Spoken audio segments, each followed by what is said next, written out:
Uma carta de demissão estava sobre a escrivaninha de Mogno, branca e nítida contra a madeira escura. Era apenas uma folha de papel, mas carregava o peso de uma sentença de morte.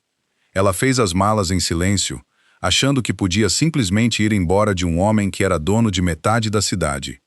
Mas monstros de terno sob medida não aceitam aviso prévio de 2 semanas. Quando ela esticou a mão para a maçaneta, a sombra pesada dele a engoliu. Ele não ia deixar seu segredo mais bem guardado sair vivo dali. Antes de continuar, um pedido rápido e sincero.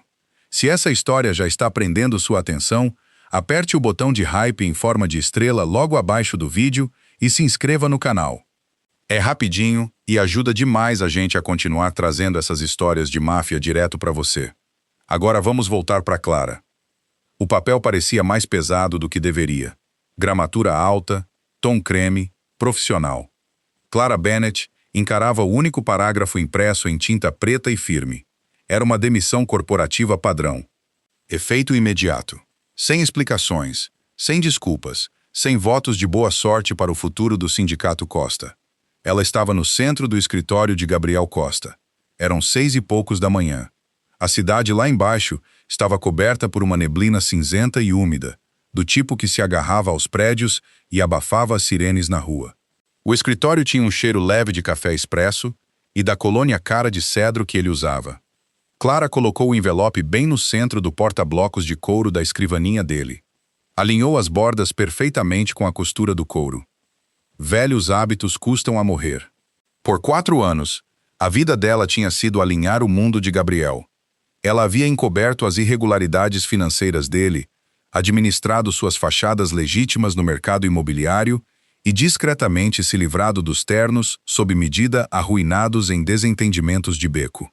Ela sabia o pedido de café dele, as senhas bancárias dele e o tom exato de voz que ele usava 1 segundo antes de mandar quebrar as pernas de alguém. As pesadas portas de madeira se abriram com um clique. Gabriel entrou. Ele não parecia um homem que tinha acabado de comemorar o noivado com a herdeira de uma família rival. Parecia cansado.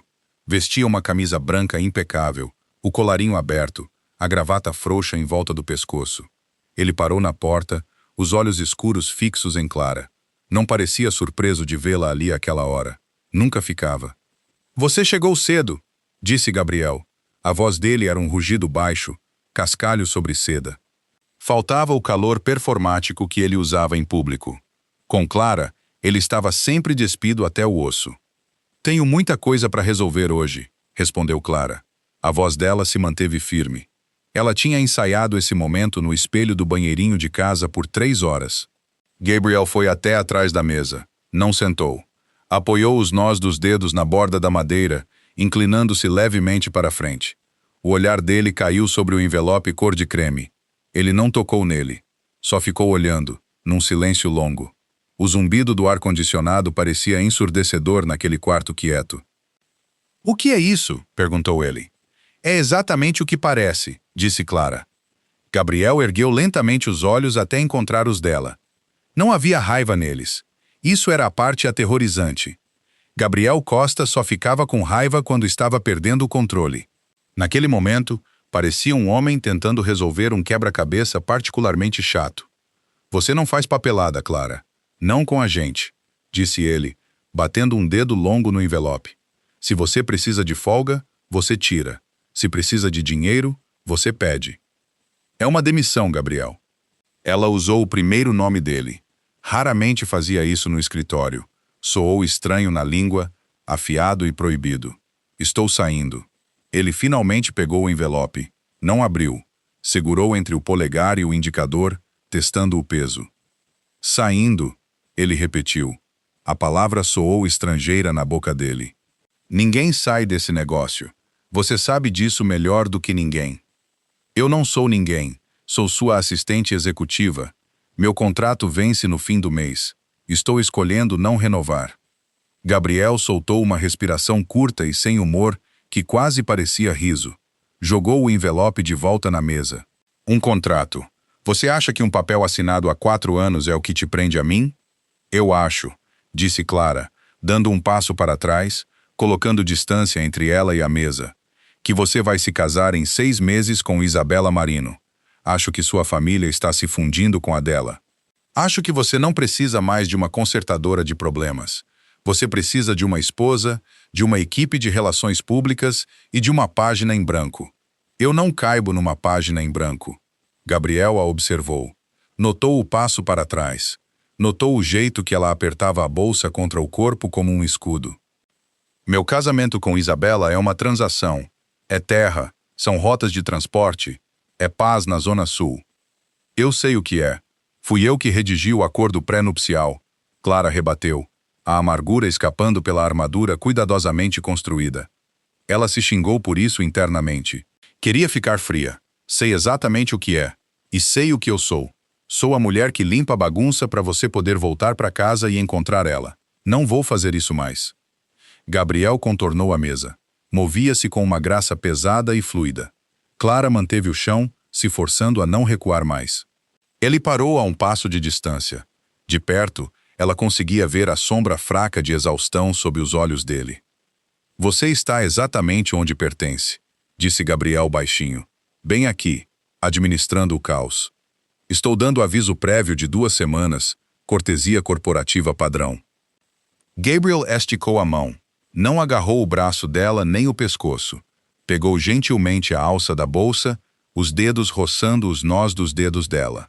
O toque foi elétrico, familiar e completamente devastador. Vai para casa, Clara, murmurou ele. Aproveita o fim de semana, bebe um vinho, dorme. Te vejo na segunda.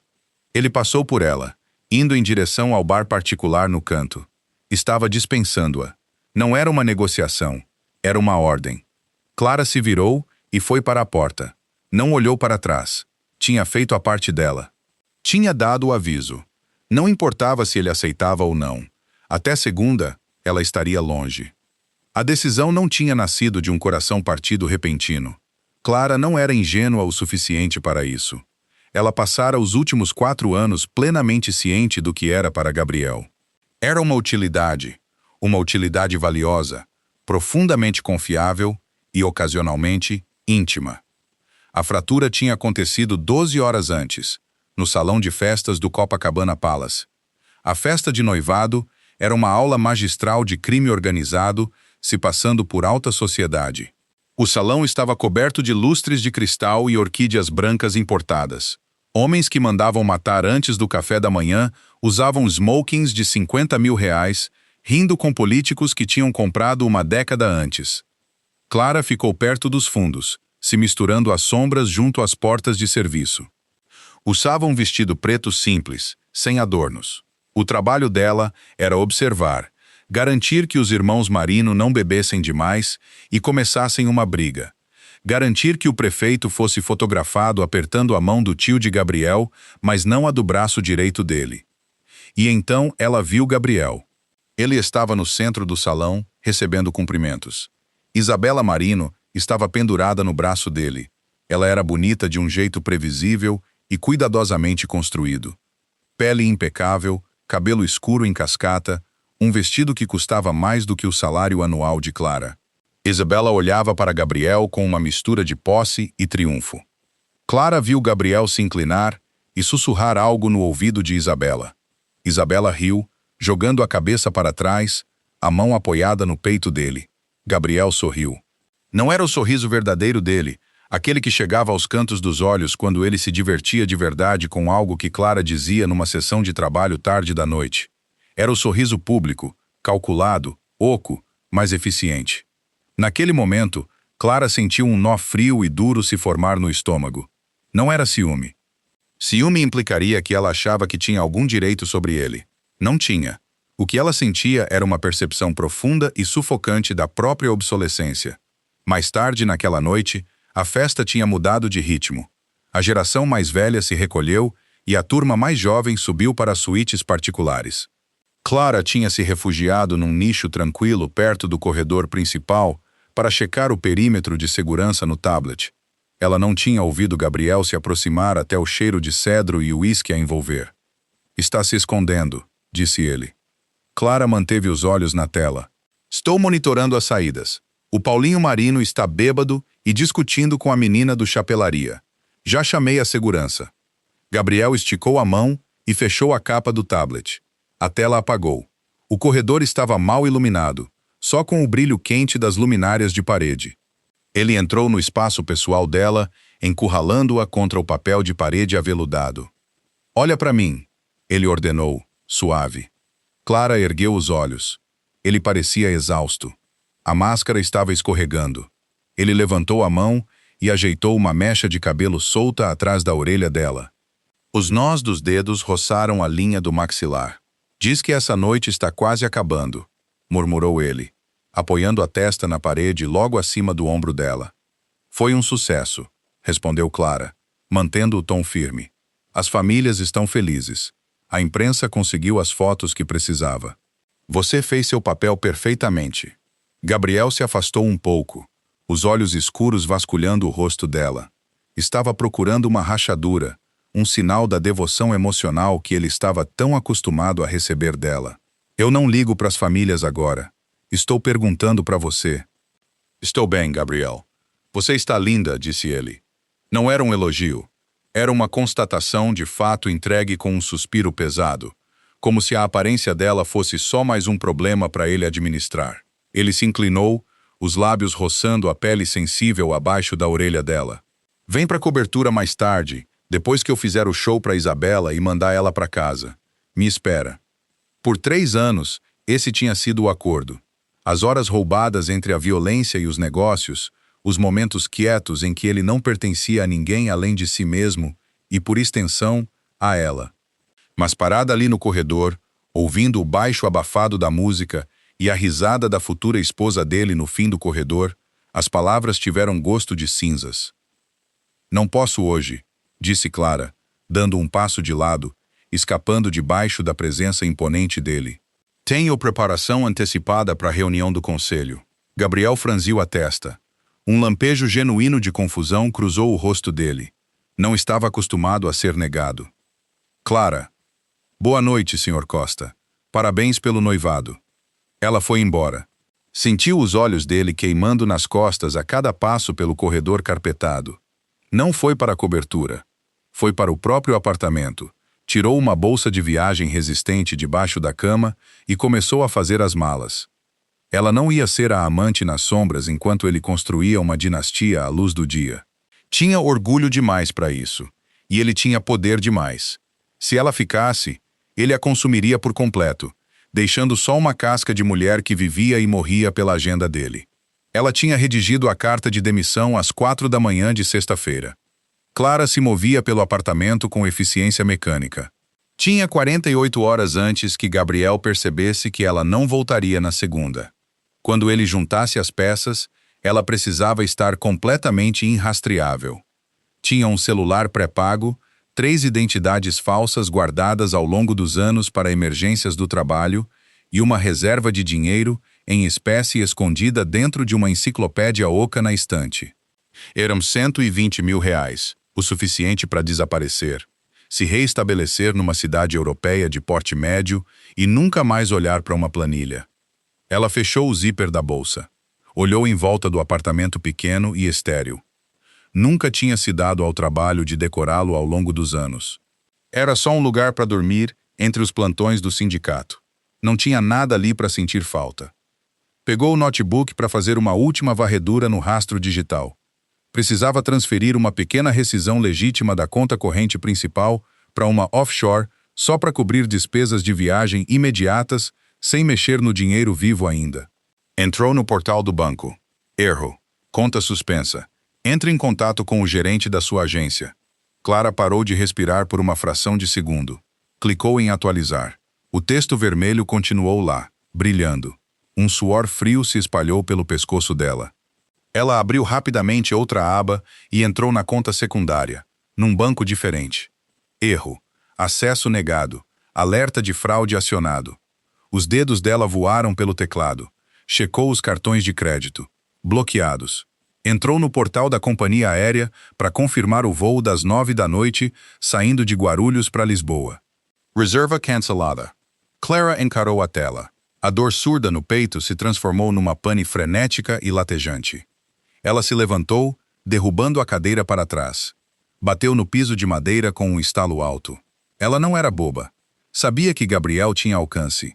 Mas coordenar um bloqueio financeiro total em 4 instituições diferentes e uma companhia aérea internacional no espaço de 6 horas, isso não era só poder.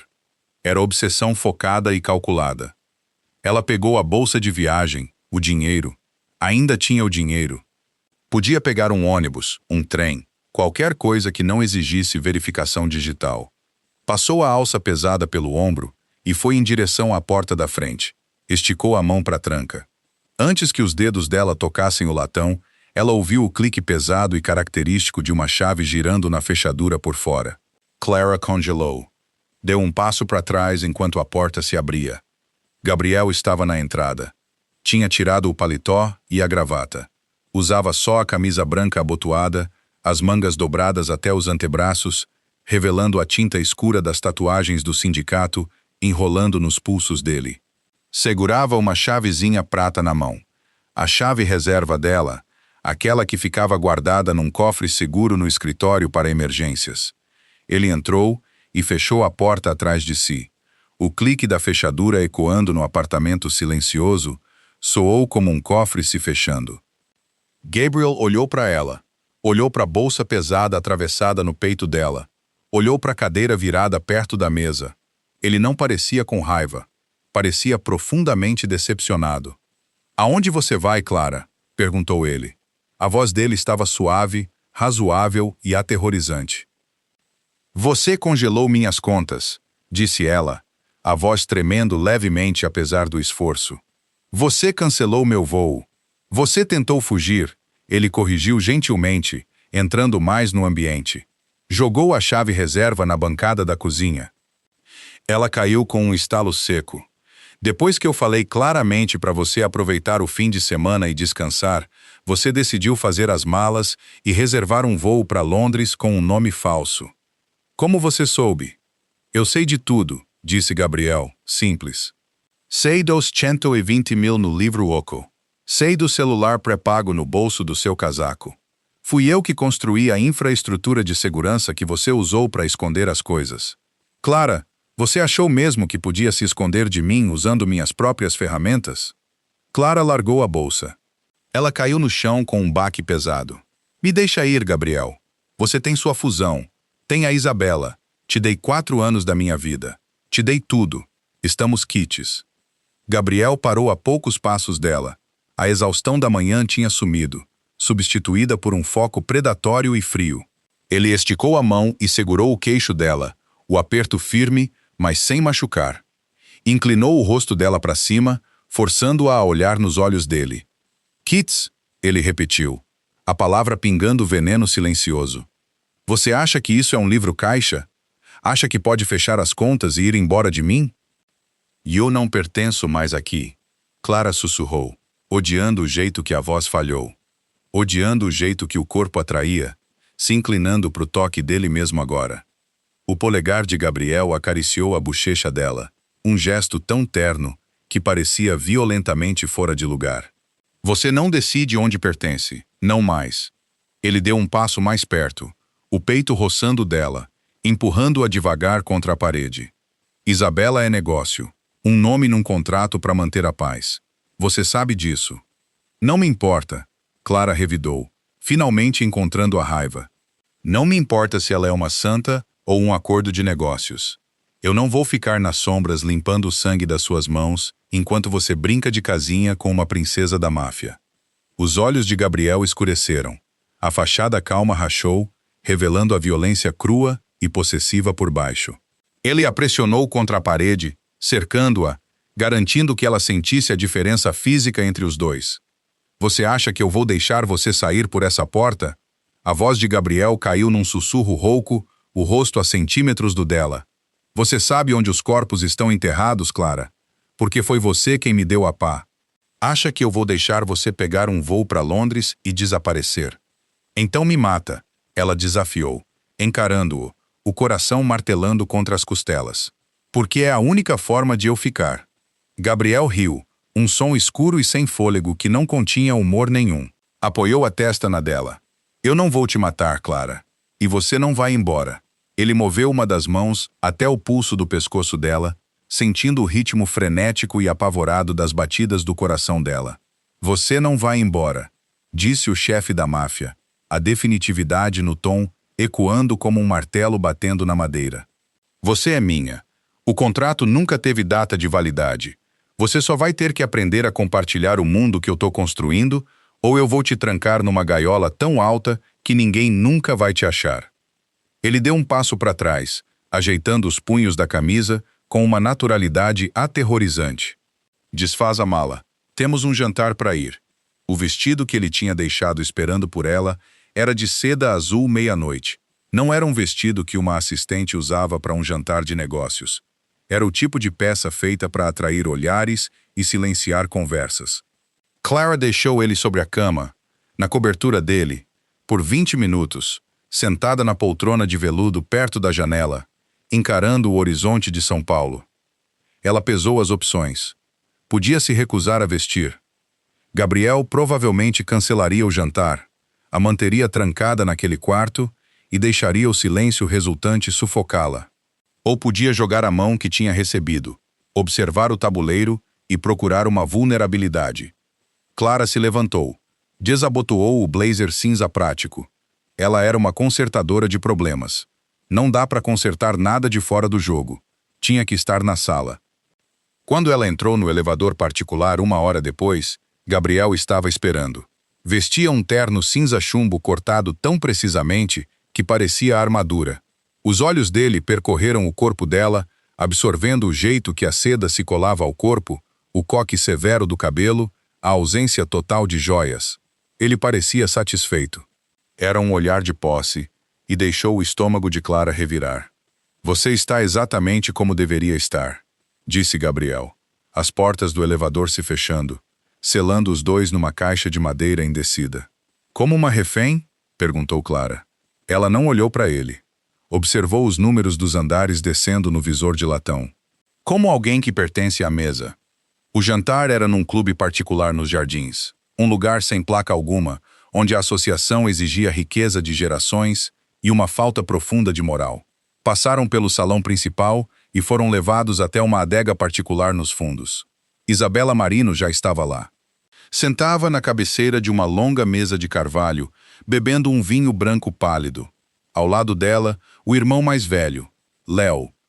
Léo era um bruto de terno grifado. Faltava a ele a contenção aterrorizante de Gabriel. Léo cuidava das cobranças de rua da família Marino e os nós dos dedos dele ainda carregavam hematomas amarelados do ofício. O sorriso de Isabela vacilou por uma fração de segundo, quando Gabriel entrou com Clara, arrastando-se meio passo atrás dele. Clara viu o cálculo nos olhos da mulher mais jovem. Isabela tinha nascido para esse mundo. Reconhecia uma amante quando via uma, mas também sabia seu papel. Gabriel puxou a cadeira para Isabela, se inclinando para beijar a bochecha dela. Foi uma performance impecável de devoção. Depois puxou a cadeira diretamente à direita dele. Olhou para Clara. Clara sentou. Não vacilou sob o olhar pesado e desconfiado de Léo. Cruzou as mãos no colo. Gabriel, Leo Rosnow, a voz grossa de charuto e uísque barato. Achei que era só família hoje, para fechar os contratos de transporte. Ele apontou para Clara com uma mão pesada. Por que a funcionária está aqui? Gabriel se serviu de um copo d'água. Moveu-se com lentidão agonizante. Clara supervisiona a logística de rotas do Porto Sul. Se estamos falando de transporte, ela precisa estar aqui para garantir que sua família não atrapalhe minhas cadeias de suprimento atuais. Era mentira. A logística era administrada por uma divisão separada. Clara administrava Gabriel, não os navios. Mas a mentira foi entregue com tanta autoridade absoluta que Léo fechou a boca, a mandíbula trabalhando em raiva silenciosa. O jantar chegou em ondas silenciosas e coreografadas. Linguado, aspargos grelhados, trufa raspada sobre o risoto. Clara não comeu nada. Bebeu água sem gás. Observou Gabriel operar. Ele era brilhante. Era exatamente por isso que ela tinha ficado tanto tempo. Ele navegou a postura agressiva de Léo e o carinho pegajoso de Isabela com a precisão de um cirurgião. Deu a eles poder suficiente para se sentirem respeitados enquanto mantinha o controle absoluto da sala. E ao longo de tudo isso, manteve a mão esquerda pousada na mesa, a centímetros do prato de Clara, uma fronteira física, um aviso para a sala. Então, Clara, Isabela ronronou no meio do prato principal, apoiando o queixo na mão. O anel de noivado de diamante brilhava na luz baixa da adega. Eram 4 quilates, lapidado esmeralda. Gabriel me disse que você trabalha com ele há anos. Deve ser tão cansativo acompanhar todas as pequenas confusões dele. O insulto vinha embrulhado num tom doce e melódico. Leo riu, cortando a carne com força desnecessária. Clara encarou Isabela diretamente. Houve um tempo, talvez ontem, em que teria dissipado a tensão com uma resposta polida e deferente. Mas ontem, ela era funcionária. Hoje, suas contas bancárias estavam congeladas e o passaporte dela estava no bolso do paletó de Gabriel. Requer um conjunto específico de habilidades, disse Clara, a voz baixa, carregando com facilidade sobre o zumbido baixo do ar-condicionado da adega. A maioria das pessoas acha a realidade desse negócio desagradável, preferem os benefícios do poder sem entender a mecânica de como ele se sustenta. Ei administra a mecânica. Ela deixou os olhos deslizarem até o diamante enorme no dedo de Isabela, depois voltarem para o rosto dela. Assim, os outros não precisam. Um silêncio caiu sobre a mesa. Era pesado, sufocante. O sorriso de Isabela congelou, ficando quebradiço. Leo largou o garfo, o metal batendo alto contra a porcelana. Ele se inclinou para frente, o rosto avermelhando. Cuidado com esse tom, Leo rosnou. Você é uma secretária glorificada. Clara não piscou, não olhou para Leo, manteve os olhos em Isabela. Ao lado dela, Gabriel finalmente se moveu. Não levantou a voz. Não foi buscar uma arma. Só deslocou o peso, virando a cabeça para olhar para Leo. Leo, disse Gabriel baixinho. A única palavra pairou no ar. Não era um pedido de paz. Era uma promessa de violência. Leo congelou. A raiva nos olhos dele guerreou com o instinto de sobrevivência. A sobrevivência venceu. Ele se recostou na cadeira, murmurando algo baixinho, e pegou a taça de vinho. Gabriel voltou para o prato como se nada tivesse acontecido. Mas por baixo da borda da toalha de linho pesada, a mão dele se moveu. Os dedos se fecharam ao redor do pulso de Clara, apertando os ossos delicados com força esmagadora. O polegar dele pressionou fundo no pulso dela. Ele estava furioso, não com Leo, com ela. Ela tinha saído da sombra. Tinha desafiado a ilusão que ele construía com tanto cuidado. Clara manteve o rosto perfeitamente vazio. Não tentou puxar a mão. Deixou ele sentir o pulso firme e constante dela. Não tinha medo da raiva dele. Estava apostando nela. Um homem governado pela raiva comete erros. O resto do jantar passou num silêncio tenso e vigiado. Quando os pratos foram recolhidos e o contrato assinado, Gabriel escoltou Isabela até o carro que esperava. Clara ficou alguns passos atrás, na calçada molhada, observando as lanternas vermelhas sumirem na neblina. Gabriel se virou para ela. A rua estava vazia. O manobrista tinha sabiamente se retirado para as sombras. «Entra no carro», disse ele. O verniz suave tinha sumido. A voz dele estava crua. Clara entrou.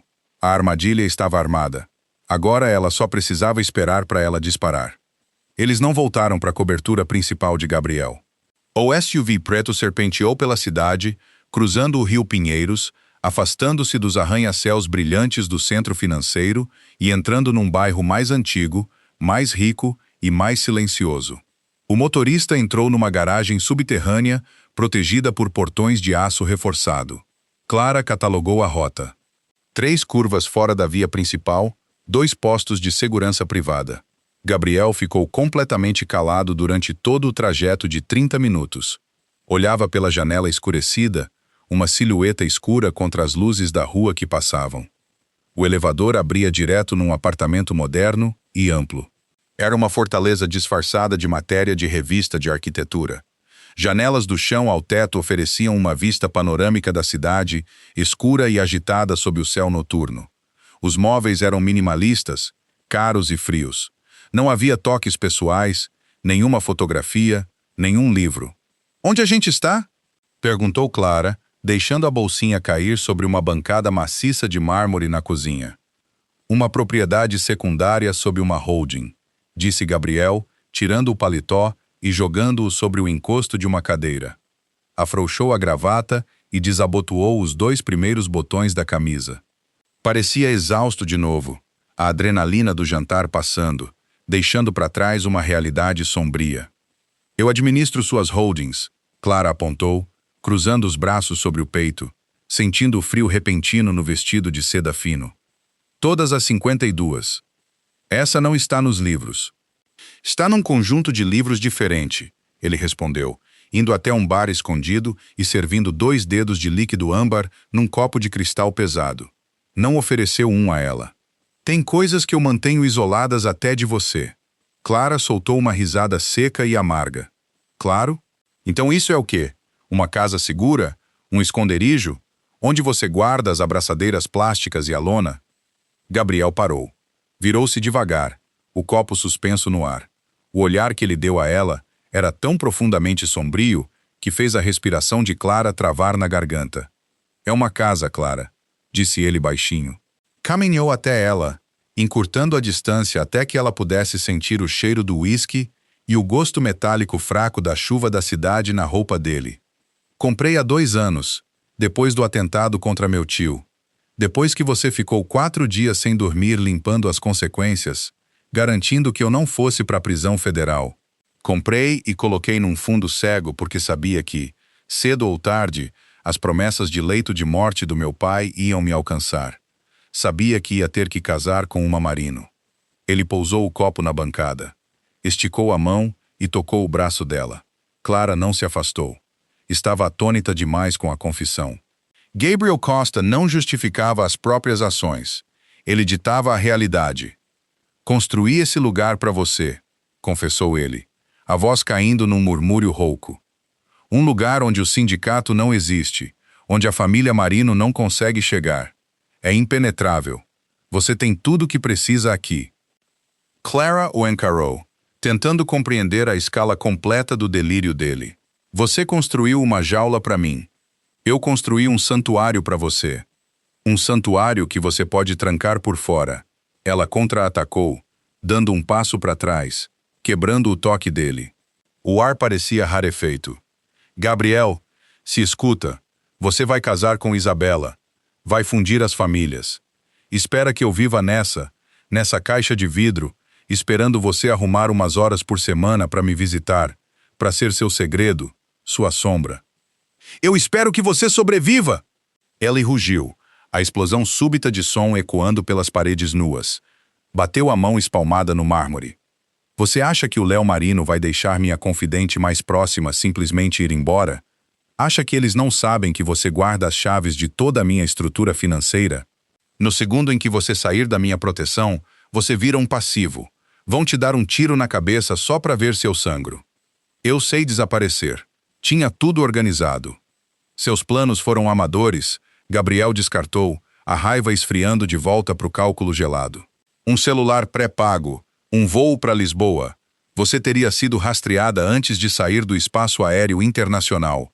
Você vale demais para mim e para os meus inimigos. Então você me protege me prendendo. Eu te protejo te mantendo exatamente onde eu consigo te ver, disse ele. Passou por ela, indo em direção ao corredor principal. Tem roupa no closet. Meus homens vão deixar mantimentos amanhã de manhã. Não tenta os elevadores. Os leitores biométricos foram apagados. Só a minha digital abre as portas. Ele parou no vão da porta, de costas para ela. Você quer ficar com raiva de mim, Clara? Fica com raiva. Me odeia. Grita com as paredes. Mas você vai fazer isso viva, e vai fazer isso aqui. Ele foi embora. Clara ficou parada no centro exato da cozinha enorme. O silêncio do apartamento era absoluto. Era a prova de som. Ela caminhou até as janelas do chão ao teto e apoiou a testa no vidro frio. Lá embaixo, os faróis dos carros se moviam como insetos pequenos e insignificantes. Ela não ia gritar com as paredes. Não ia odiá-lo. Ódio era uma emoção, e emoções turvam o julgamento.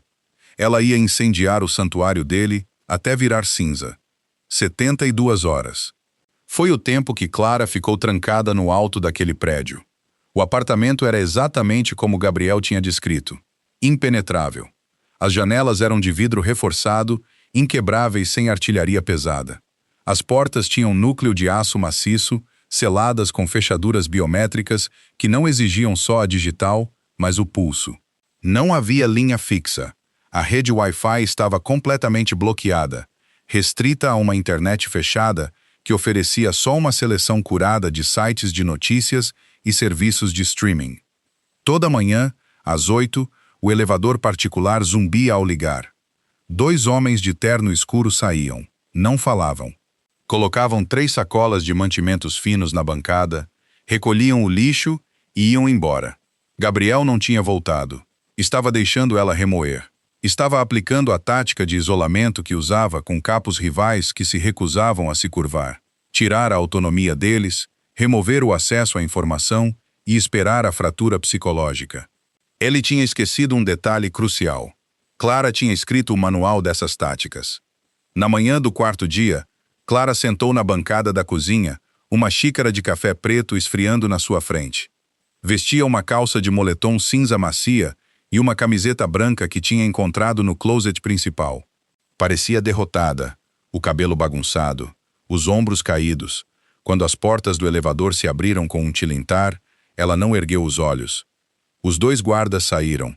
Um carregava os mantimentos. O outro ficou perto da porta, a mão apoiada casualmente perto do coldre. Protocolo padrão. Clara os observava com o canto do olho. O guarda perto da porta era novo. Era jovem, uns 22 anos, com uma energia nervosa vibrando sob o terno barato. Ficava checando o relógio o tempo todo. Estava distraído. O guarda mais velho colocou as sacolas na bancada. O Sr. Costa pediu para você fazer uma lista de itens específicos de que precisa para o resto da semana. Clara ergueu a cabeça devagar. Manteve a expressão vazia, a voz plana. Preciso de um tablet ou um notebook. Não me importo se for isolado da rede. Quero ler livros que não estejam na lista de streaming aprovada por ele. Quero baixar uns arquivos. Ficção. O guarda mais velho franziu a testa, trocando um olhar com o mais jovem. Vou repassar o pedido. Eles saíram. Naquela noite, o elevador voltou. Não eram os guardas. Era Gabriel. Ele entrou no apartamento carregando um notebook prateado, elegante. Parecia pior do que antes. As olheiras estavam roxas, a mandíbula travada. A fusão com a família Marino estava cobrando o preço. Administrar um sindicato era difícil.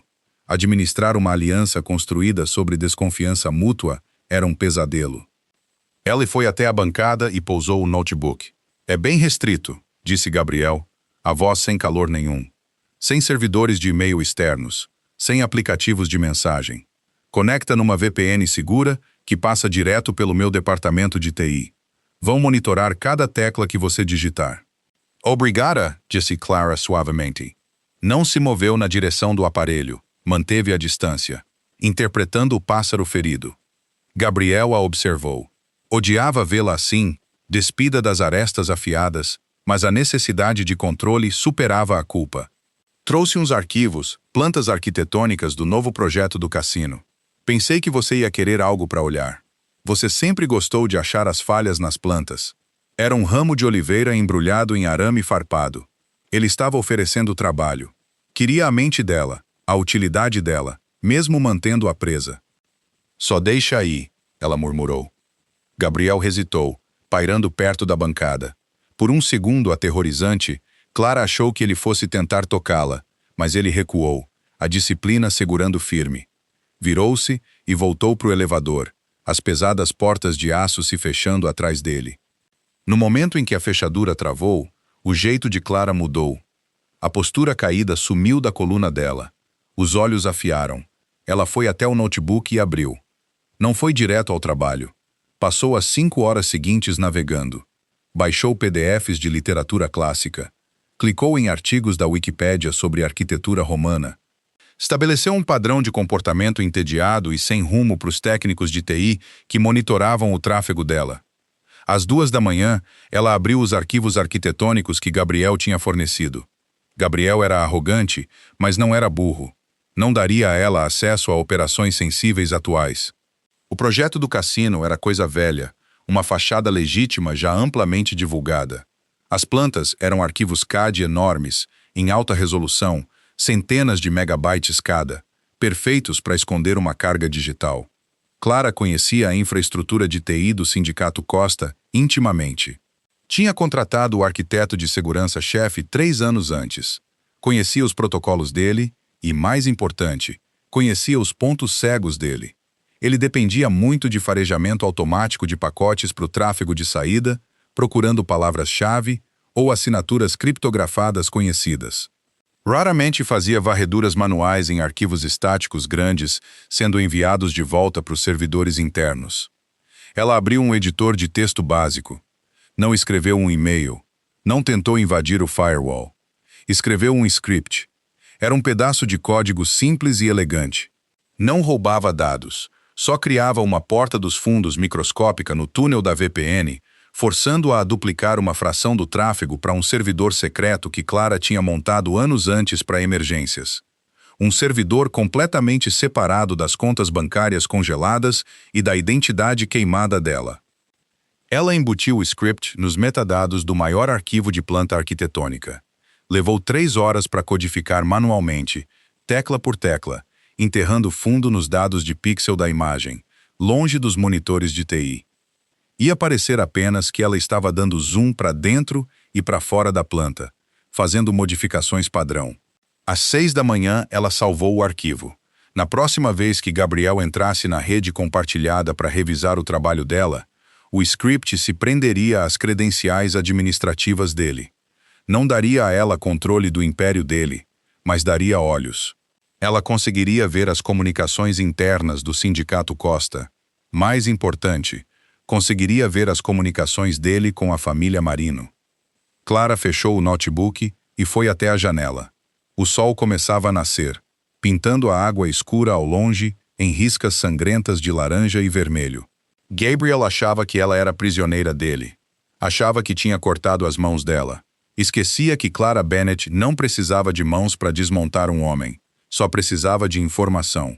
E numa guerra entre monstros, informação era a única lâmina afiada o bastante para derrubar um deus. Ela encostou a cabeça no vidro e sorriu. Era uma expressão fria e cruel, um espelho perfeito do homem que a tinha trancado ali. O jogo não tinha terminado quando ele fechou a porta. Só tinha se mudado para um tabuleiro menor. O sinal chegou numa terça-feira à tarde. Clara estava sentada no chão, perto das janelas enormes, vendo a chuva chicotear o vidro. A cidade era uma mancha cinza e roxo machucado. O notebook estava aberto na mesinha de centro. Um ícone verde minúsculo piscou no canto do editor de texto personalizado. Gabriel tinha entrado. Tinha aberto o arquivo CAD.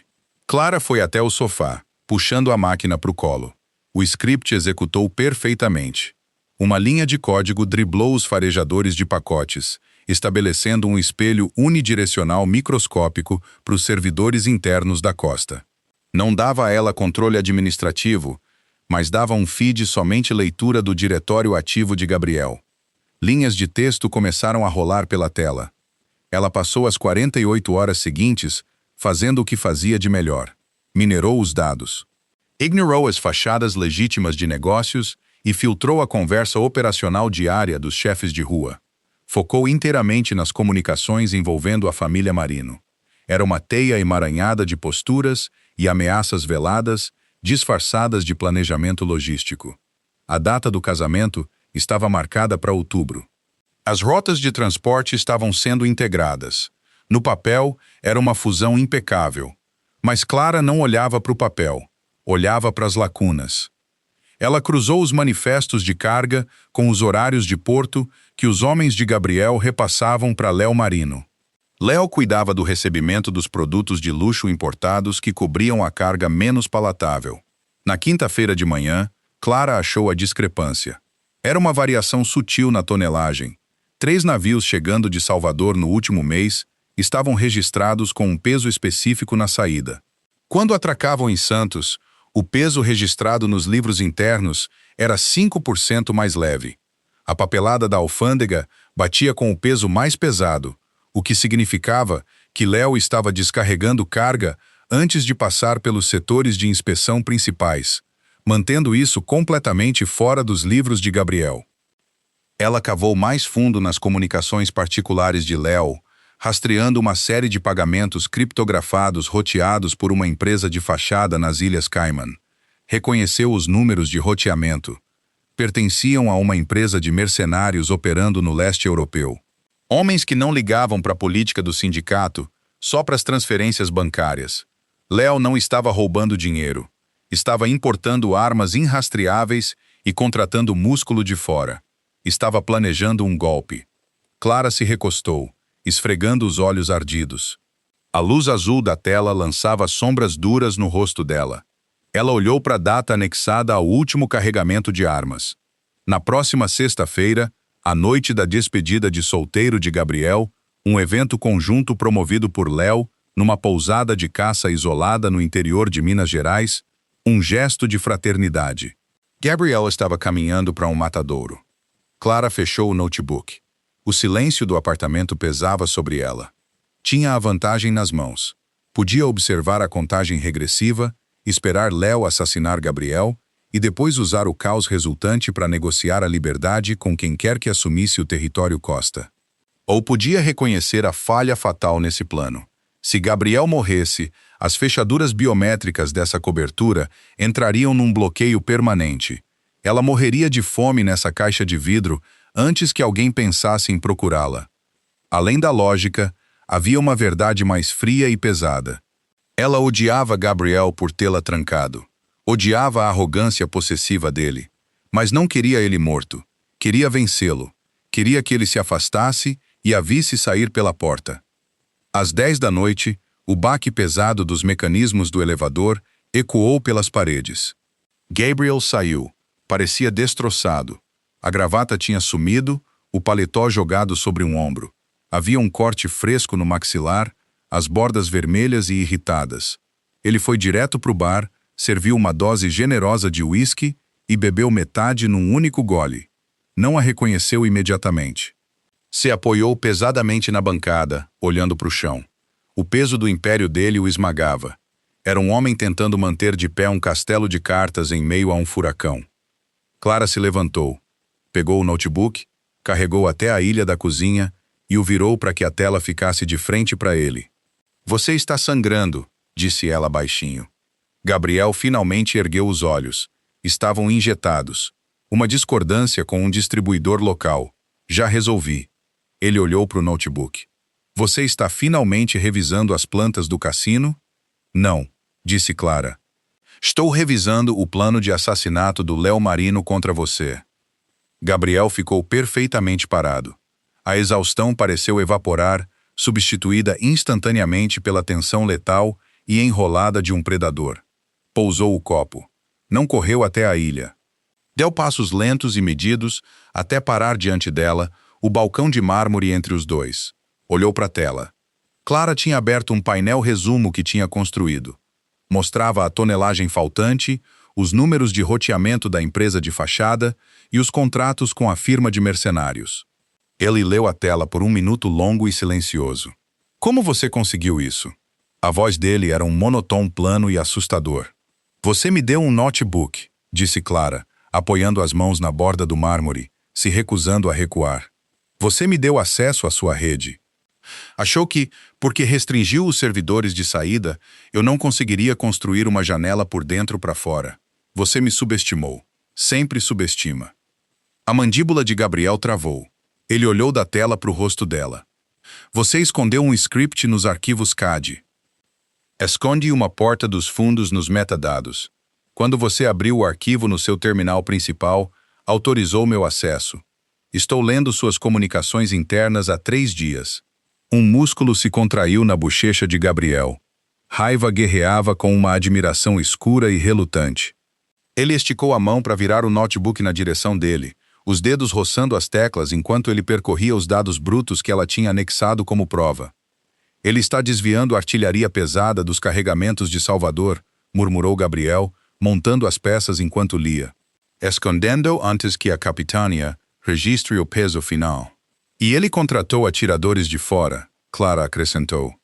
As transferências batem com a despedida de solteiro em Minas Gerais, semana que vem. É isolado. Sua segurança vai estar relaxada, porque é um evento de família. Eles vão te matar, Gabriel. E depois Leo assume o território Costa, alegando que uma família rival te acertou. Gabriel fechou os olhos por uma fração de segundo. Quando abriu, o cálculo frio tinha voltado. O chefe da máfia tinha retornado. Ele bateu na bancada de mármore. Você tem as chaves completas de decriptação dessas transferências? As comunicações reais entre Léo e os mercenários? Tenho. Me dá. Eu preciso da prova concreta para apresentar à comissão antes de tirar o cargo de Léo e colocar uma bala na cabeça dele. Se eu agir sem prova, o pai de Isabela declara guerra. Clara esticou a mão e fechou o notebook. O estalo seco ecoou no quarto silencioso. Não. Gabriel a encarou. O silêncio se estendeu entre eles, pesado com o peso de ameaças não ditas. Clara, disse ele, a voz caindo para um registro perigoso. Não brinca com isso. Isso é minha vida. É o sindicato. Isso é a minha vida. Ela revidou, a voz subindo, o gelo cuidadosamente construído finalmente rachando. Você me trancou num cofre, roubou meu dinheiro, congelou minha identidade e me disse que eu tinha que apodrecer aqui até você arrumar tempo para me visitar. Você não vai mais ter minha ajuda de graça. O contrato está quebrado. Gabriel agarrou a borda da bancada, os nós dos dedos brancos. O que você quer? Meu passaporte, disse Clara. As exigências dela eram ensaiadas, precisas. 150 mil reais em cédulas não marcadas, um carro esperando na garagem subterrânea, chave na ignição, e você tira o bloqueio das minhas contas principais. E se eu disser não? Se eu simplesmente pegar o notebook? Criptografei os arquivos essenciais. A senha tem 32 caracteres. Se você errar 3 vezes, o disco rígido se apaga sozinho. Você pode trazer seus técnicos de TI para tentar quebrar. Vai levar semanas. Você tem 6 dias até Minas Gerais. Gabriel contornou a ilha. Clara segurou o chão, se forçando a respirar de forma constante enquanto ele avançava no espaço pessoal dela. Ele pairou sobre ela, uma sombra escura com cheiro de uísque e cobre. Você deixaria ele me matar? Disse Gabriel. Não era uma pergunta, era uma constatação. E eu deixaria você sofrer as consequências da sua própria arrogância, Clara corrigiu, olhando para cima, para os olhos escuros e furiosos dele. Você me disse que eu pertenço aqui, administrando o caos. Pois bem, o caos está na sua porta, Gabriel. E a gerente está exigindo o pacote de rescisão dela. Ele esticou a mão. A mão grande envolveu a nuca dela, o polegar apoiado na mandíbula. O aperto era firme, prendendo-a no lugar. O toque era agonizantemente familiar. Você é a criatura mais implacável que eu já conheci, ele sussurrou, o rosto a centímetros do dela. Aprendi com o melhor. Gabriel olhou para os lábios dela, depois de volta para os olhos. Procurava um blefe, uma rachadura na resolução dela. Não encontrou nada. Ela estava completamente esvaziada, endurecida em aço pelas próprias mãos dele. Ele a soltou devagar. Deu um passo para trás, ajeitando os punhos da camisa, endireitando a postura. A máscara voltou ao lugar perfeitamente. O passaporte está no cofre de parede no escritório principal. Trago amanhã junto com o dinheiro. E o carro? O carro vai estar esperando. Ela se virou em direção ao elevador.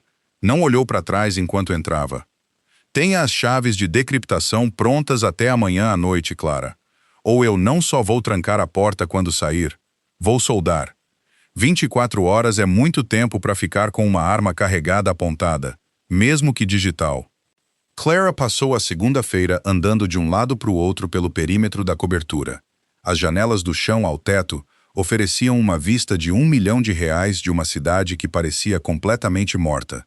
Ela viu as tempestades chegarem, lençóis cinzentos de chuva batendo no vidro reforçado. Não comeu. Os mantimentos finos que os guardas tinham deixado dias antes apodreciam nas gavetas da geladeira. Bebeu água da torneira e café preto, mapeando cada permutação possível da noite que estava por vir. Se Gabriel decidisse que o orgulho valia mais que a vida, ele não apareceria. Enfrentaria Leo às cegas, arriscando uma guerra massiva com a família Marino, só para provar que Clara não conseguia mantê-lo refém. Esse era o perigo inerente de homens que construíam a vida sobre dominação absoluta. Às vezes, preferiam ver a casa pegar fogo a deixar outra pessoa segurar o extintor. Às 11 da noite de terça-feira, o silêncio no apartamento era um peso físico. Clara sentou na beirada do sofá branco minimalista. Vestia a calça preta simples e a camisa branca impecável que tinha chegado usando.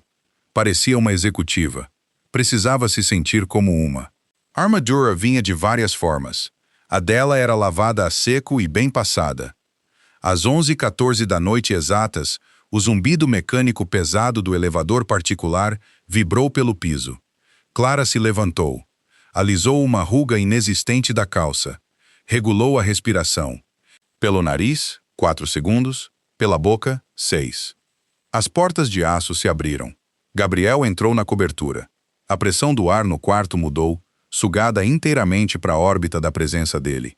Ele vestia um sobretudo de lã pesado, preto e molhado de chuva da cidade. A gola levantada. Parecia completamente esvaziado. As linhas nítidas e impecáveis do chefe da máfia tinham sumido, substituídas pela realidade crua de um açougueiro que tinha acabado de sair de um turno longo. Ele não falou, caminhou numa linha lenta e pesada, direto para a ilha da cozinha.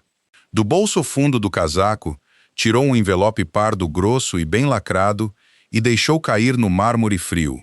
Pousou com um baque pesado e definitivo. Ao lado, colocou uma chavezinha prata de controle remoto. Seu passaporte, suas novas identidades, o dinheiro. A voz de Gabriel era um rangido plano e raspado. O bloqueio nas suas contas foi levantado. Tem um sedã preto estacionado na vaga 42 da garagem subterrânea. O tanque está cheio. Clara não avançou para os itens. Segurou o chão. Colocou a mão no bolso e tirou um pendrive pequeno e resistente. Continha as comunicações não editadas, as transferências criptografadas e os áudios de Léo Marino contratando um esquadrão de matadores. Ela o colocou no balcão e deslizou pelo mármore. Está tudo aí, disse Clara. As chaves, o áudio, os números de roteamento da empresa de fachada. Gabriel olhou para o pedacinho de plástico. Não pegou. Ficou olhando por um minuto longo e silencioso, ouvindo a chuva bater no vidro. Eu não preciso disso, ele finalmente murmurou. Clara franziu a testa, um espinho frio de adrenalina atingindo o sistema dela. Como assim? Eu tratei do Leo 3 horas atrás. Gabriel ergueu a cabeça. Os olhos dele estavam completamente mortos. Convidei ele para um jantar particular no armazém da Zona Sul. Mostrei uma fração dos dados brutos que você compilou. Só o suficiente para ele saber que estava exposto. E ele foi para cima de uma arma. Sempre foi um animal previsível. Gabriel desabotoou o sobretudo devagar.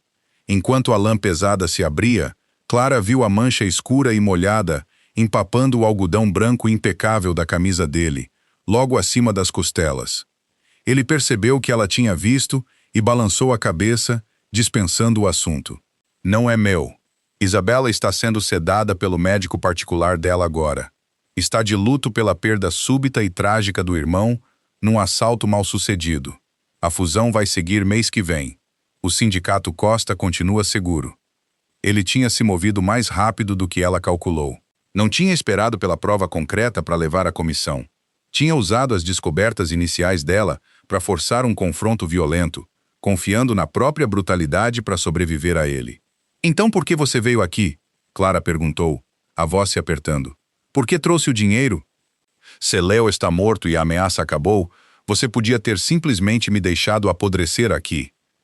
Gabriel contornou devagar a beirada da ilha. Clara forçou os pés a permanecerem plantados.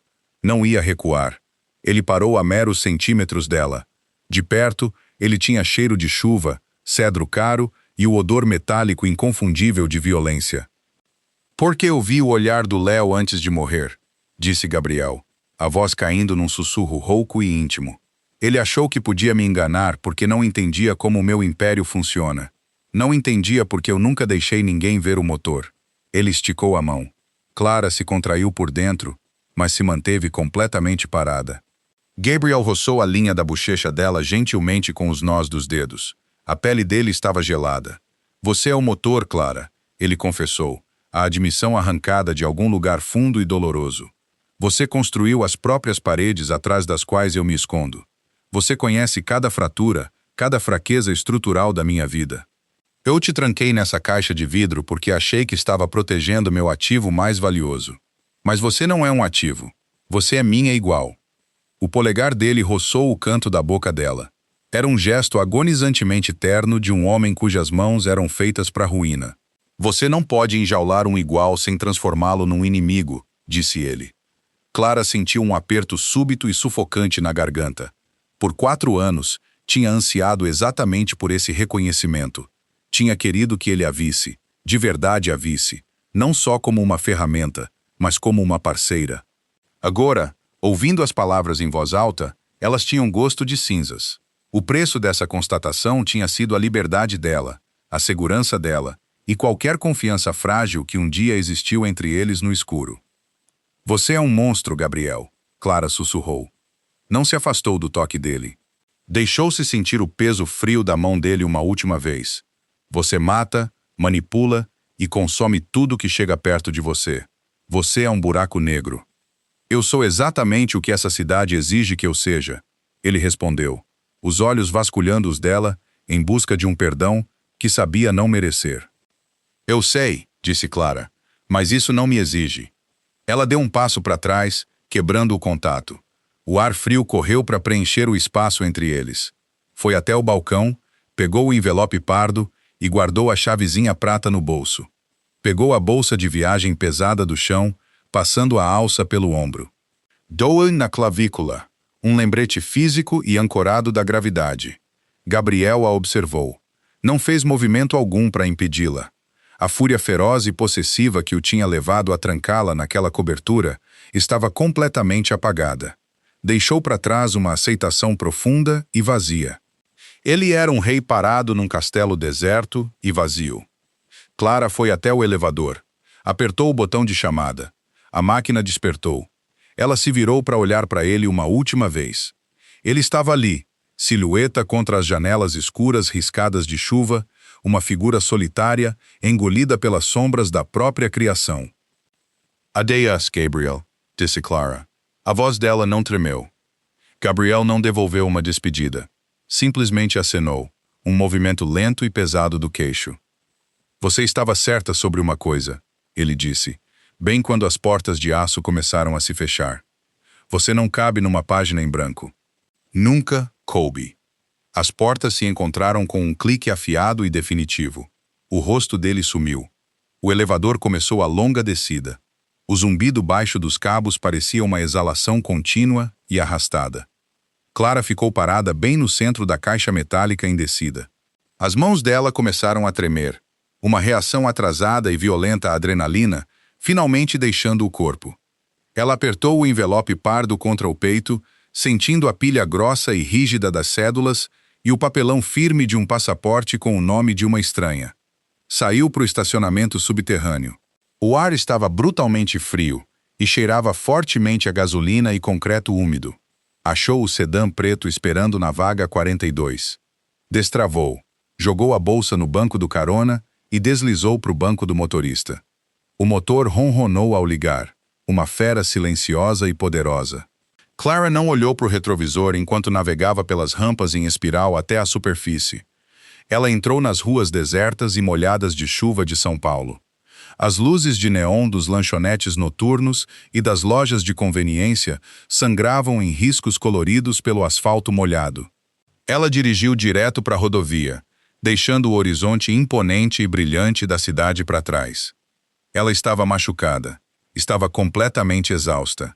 A alma dela sentia-se permanentemente marcada pelos 4 anos que passou administrando um monstro na escuridão. Mas enquanto as luzes da cidade desapareciam no vazio negro da estrada, Clara respirou fundo, um suspiro trêmulo de ar puro. Segurou o volante até os nós dos dedos ficarem brancos. Ela estava viva. e pela primeira vez em 4 anos, estava inteira e aterrorizantemente livre.